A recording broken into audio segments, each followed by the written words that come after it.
Hello. So we have in front of us Mr. Vikas Marwah. He is the CEO of Lumax Auto. Hi Vikas, welcome.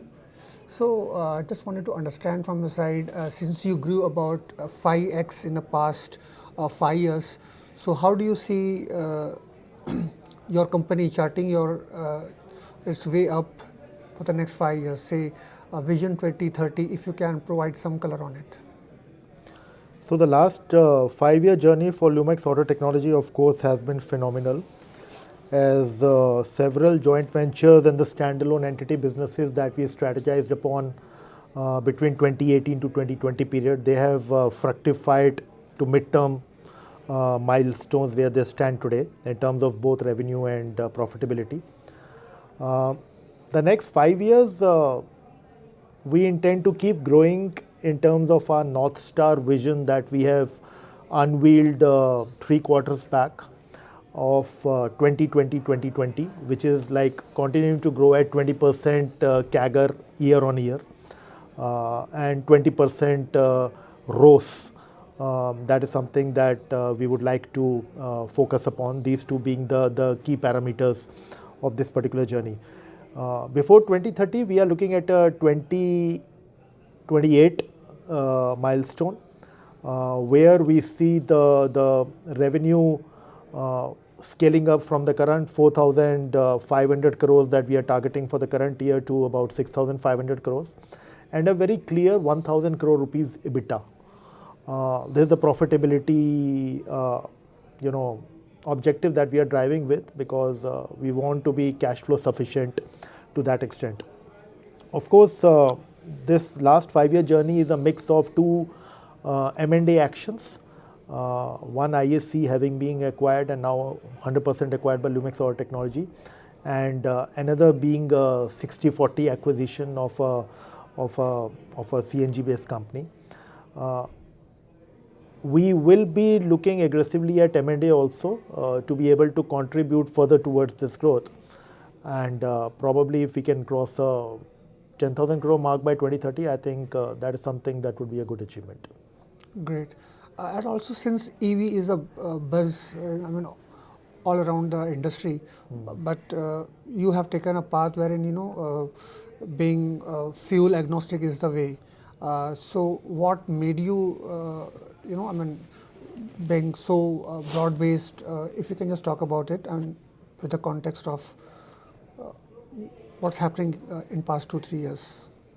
So we decided not to be swept away in the euphoria of the EV noises that were being made as far back as 5 or 7 years back. And as I mentioned earlier, we are very cognizant of the Japanese ecosystem that works. They have a dominant presence both in 4-wheelers as well as 2-wheelers in India. When you look at Japan in terms of their ecosystems, they are not gung-ho even right now about a full BEV future, or the BEVs going to be even 50% or 60% of the markets by 2030. Further, the powertrain agnostic approach helped us de-risk in terms of not putting big monies on the EV path, but also trying to focus more on making products that would appeal to all the powertrain agnostic segments. We are looking at ICE, we are looking at plug hybrids, we are looking at pure hybrids, we are looking at BEVs, and we are looking at the other alternative fuel vehicles. And there we are making a product portfolio that would appeal or fit to at least 80 to 90% of those vehicles. Electronification is something which cuts across the powertrains. The vehicles of the future are becoming smarter.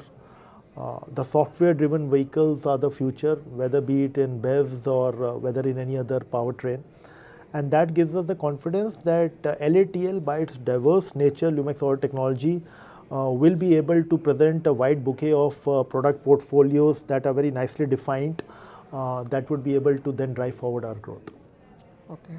And one last question before we conclude. You got into partnership with a company from China. So just wanted to understand from your side, what's the latest on that side? what's the steps you're taking to So as we just declared in our latest earnings call also, that as recent as Saturday, the China office is now opened. The China office will be representing the interest of entire Lumax group at large, including Lumax Industries and Lumax Auto Technologies and IAC. We will be having technology leads who will be present and who will be driving these initiatives. The idea is that even before rushing into any kind of a joint venture alignments with the Chinese companies, we look at technical agreements with them.